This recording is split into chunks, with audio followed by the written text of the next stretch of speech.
ABD'li e-ticaret şirketi Amazon 3 ayda 50 bin Çinli satıcının hesabına satış yasağı koydu. Satıcıların ürünlerine olumlu yorum yapılması için kullanıcılara para ödediği veya hediye kartları yollandığı ifade ediliyor.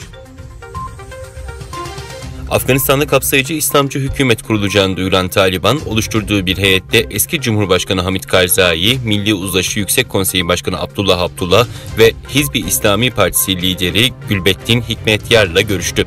Heyete siyasi ofis üyesi Enes Hakkani başkanlık etti.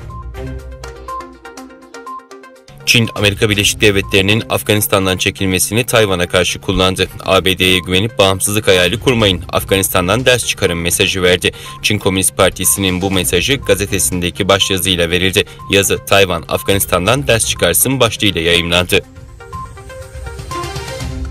Doğu Türkistan'da yakın zamanda keşfedilen 2 dinozor fosili Doğu Türkistan'ın antik coğrafi ortamına ilişkin bazı soruların cevaplanmasına ışık tuttu. CNN'in konuyla ilgili verdiği haberinde Doğu Türkistan'ın Turfun Kumul Havzası'nda bulunan 2 dinozor fosili ve bunların fosilleşmiş yumurtalarının henüz ilgili bilim adamları tarafından daha önce keşfedilmemiş bir türe ait olduğu bildirildi.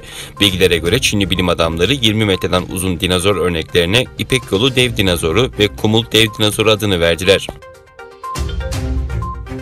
Meclis Başkanı Mustafa Şentop, Güney Kore Meclis Başkanı Park Byung-soo'yu kabul etti. Güney Kore'nin Türkiye'nin kan kardeşi olduğunu vurgulayan Şentop, Kore Savaşı ile başlayan kardeşlik hukukunun giderek genişlediğini söyledi. Konuk Meclis Başkanı da Türkiye'nin Kore Savaşı sırasında verdiği desteği hatırlatarak Kore'nin bugünkü kalkınması Türk askerlerin gayretiyle olmuştur. Biz sadece Türkiye için kardeş ülke diyoruz dedi. İsrail'in Hafya kentindeki teknoloji enstitüsünde çalışan 2 bilim insanı fizikçilerin 2 asırdır çözüm aradığı 3 cisim problemini çözmeyi başardı. Bu çözüm Güneş sisteminde yer alan gezegenlerin gelecekteki konumlarına ilişkin öngörülere ışık tutmaya yarayacak. Bilim insanları 10 yıllardır Güneş sistemindeki gezegenlerin konumları ile ilgili araştırmalar yapıyor.